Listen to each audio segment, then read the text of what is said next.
Hello and welcome to the CivilNet podcast. I'm your host, Paul Vartan-Tsukiasyan. So I've been away for a little while. I've got some changes here. I like the redecorating going on in the studio. And meanwhile, here in Armenia, the political deck continues to get shuffled as we move towards next year's elections.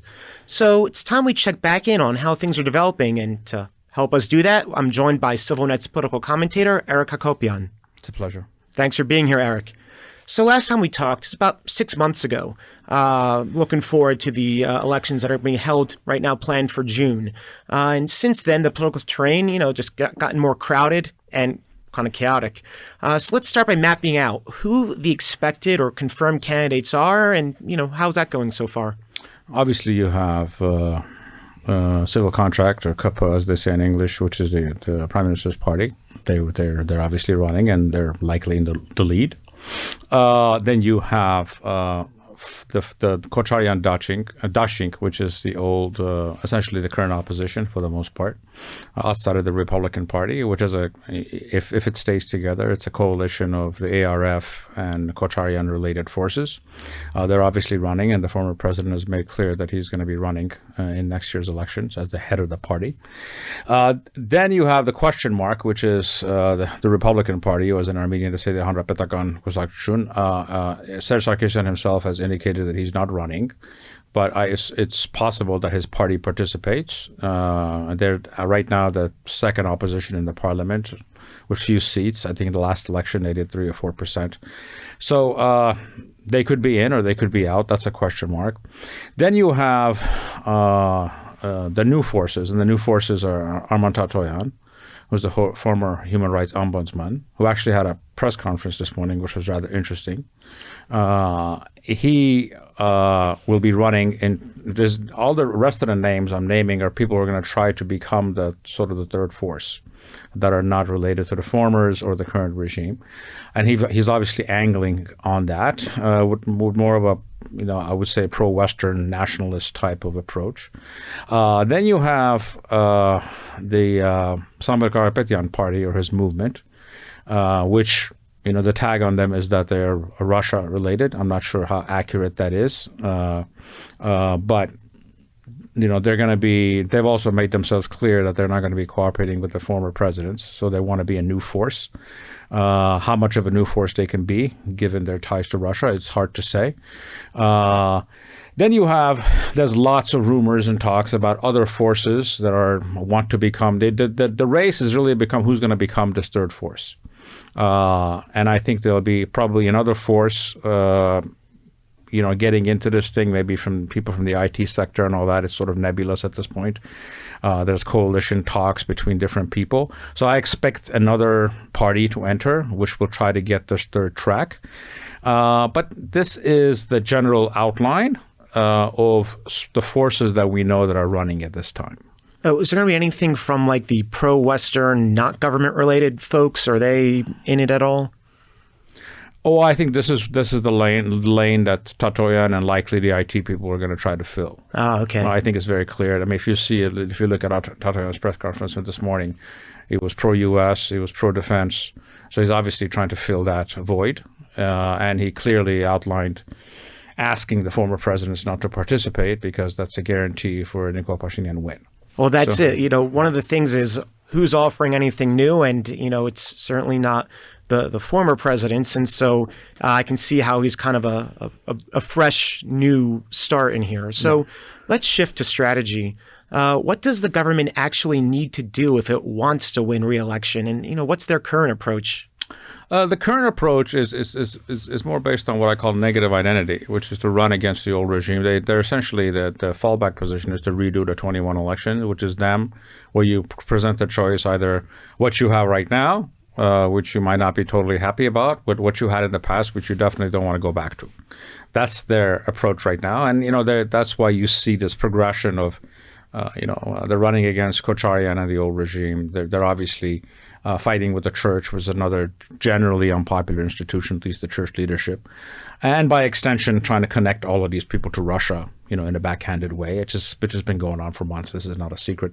So right now they're working on sort of this negative identity. They're either going to run with this all the way to the end. It would be smart for them to actually move towards a more positive messaging. and one that's focused on, an economy that's doing much better. I mean, you can make the case per capita income has doubled during their time in office. So there's positive things that they can run on. They have bought billions of dollars in weapons. You can run on that. And have you upgraded defense? I don't think they'll go there because they're too scared to do that. But right now, they're the sort of the negative part of the messaging. That could just be because they're laying out the field. But if you're going to go at it from a positive ledger, it's the economy. It's moving towards the United States, which is generally popular. And those would be the pillars that you can base a campaign on for your reelection. So you made a few references here to different candidates reaching out to the United States, mentioning that. And this election is not just about domestic politics. There's clearly this international tug of war going on. While I was away, we had the TRIP announced, the Trump Road back in August. The United States is looking to get more involved in the South Caucasus. There's also Armenia is still technically a part of CSTO, but it's not going to its meetings. It's kind of frozen its participation. But it's also a member of the Eurasian Economic Union, but wants to be in the European Union. So, Armenia is in the middle of all this. And how is that going to come into play in the elections? Well, this is going to be the first Armenian elections that are entirely internationalized. The Armenian elections are no longer local elections. They're not only simply Armenian elections. They're part of a larger struggle, larger push and pull between East and West, EU, Russia, US, Russia. So those days of us having national elections without quote-unquote foreign interference or influence are over. I expect that entire, what they call the Moldova plan, which was the EU implemented in making sure that a pro-EU government wins in Moldova, where it was banning Russian parties, fighting Russian disinformation, they'll be here full force, engaged most likely on behalf of this government. And I think at the same time, you're going to have this very aggressive and experienced Russian machine that's mostly based on disinformation and attacking or trying to destroy narratives or question democratic systems that are going to be actively involved in trying to defeat this government, which is obviously going to confuse a lot of voters because on the one hand, this Russian thing can be misused, where the current government can label anyone as pro-Russian to try to marginalize them. Well, I think there's, for example, a good chance that Samuel Karapetyan's party will not be allowed to file. I wouldn't be shocked if that happens. So there's that fear, but at the same time, Russian interference is a real thing.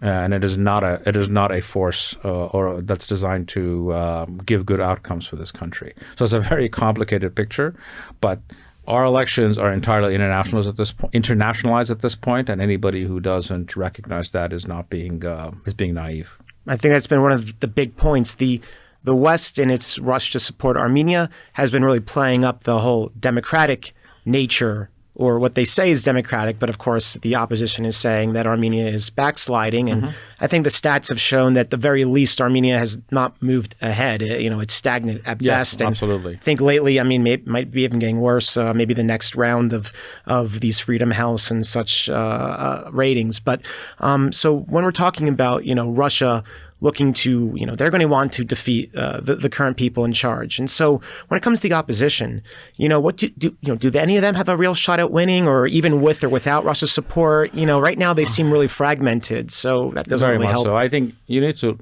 actually move back to what's going to be, if you're the ideal, what is the ideal Armenian opposition that actually defeat this government? What's the formula for defeating this government? It's not being with the old regime. It's not being pro-Russian. The formula is the sort of the kryptonite for this government is two things: to be pro-Western or pro-U.S. and nationalist and pro-defense, because that essentially unravels one of their positive ledgers and exposes their weakest ledger, which is national security. For anybody who wants to win the next election, needs to make it very clear that they're not tied to the old regime, that they want to get closer to the West, while at the same time holding a much firmer line against the Baku regime, which this government is not willing to do.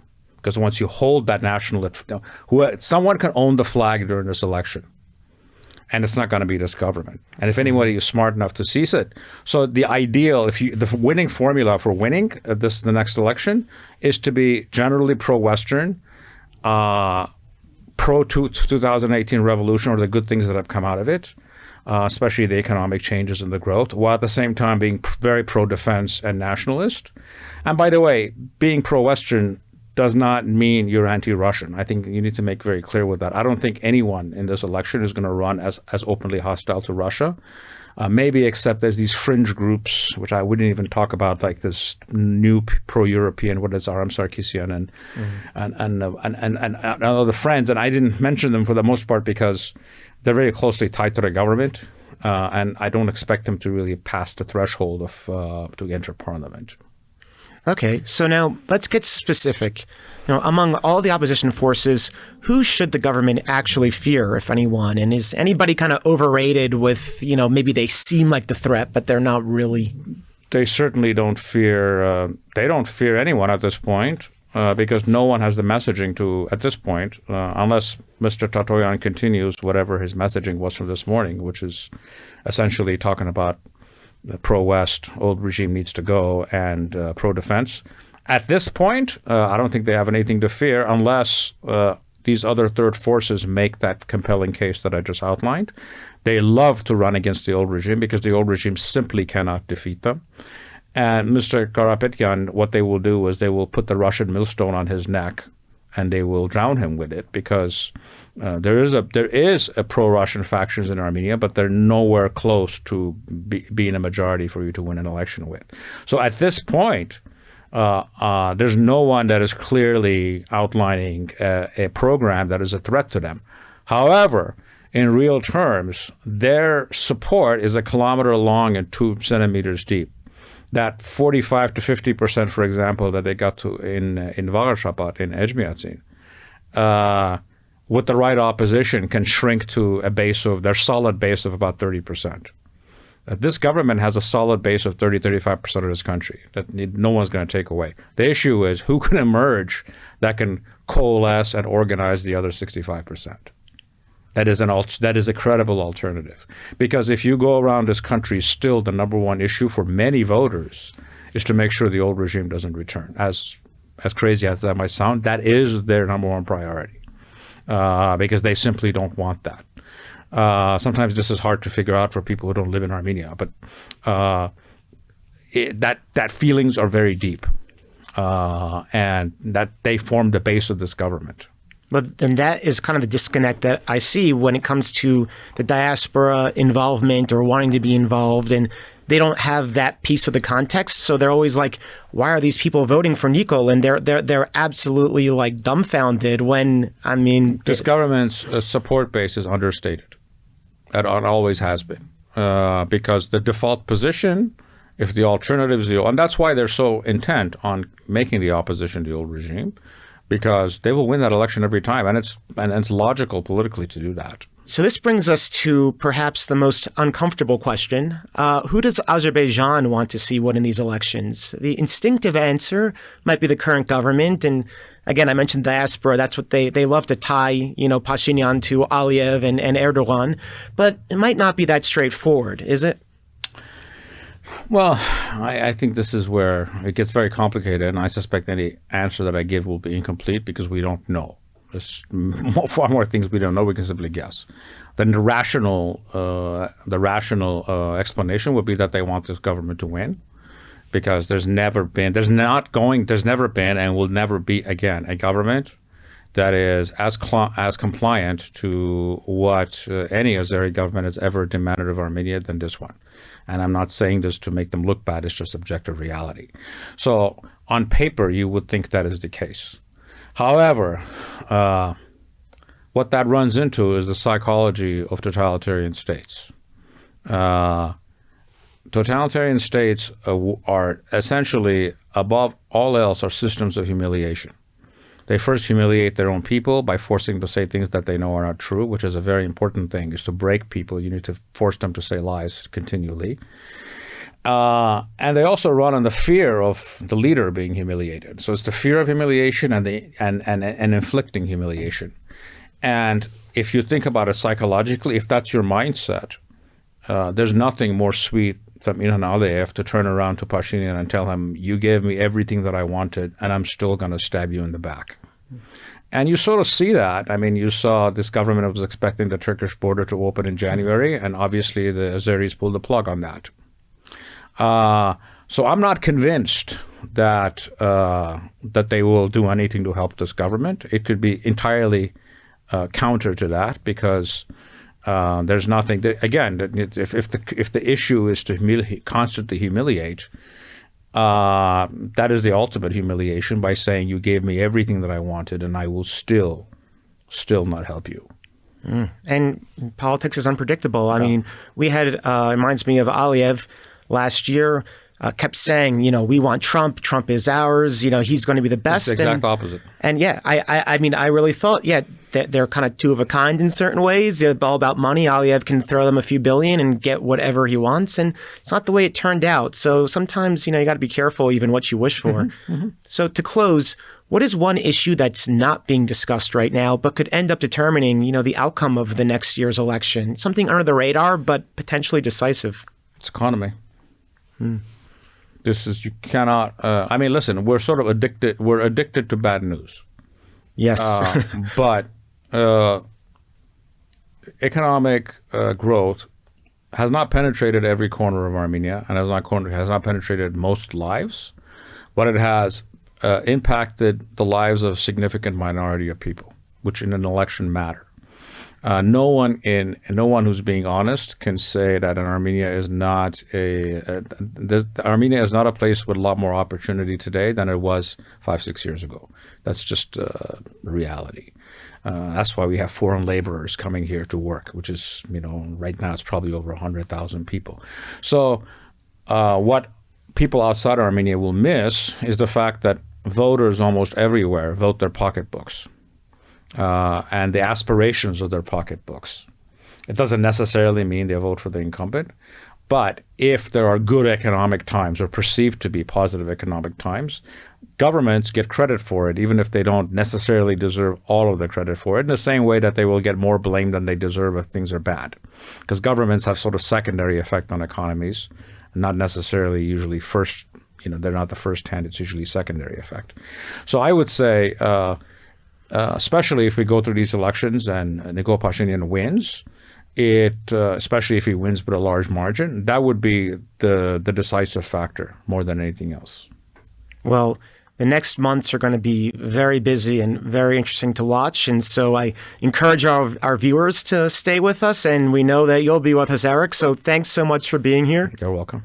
And thank you for watching CivilNet.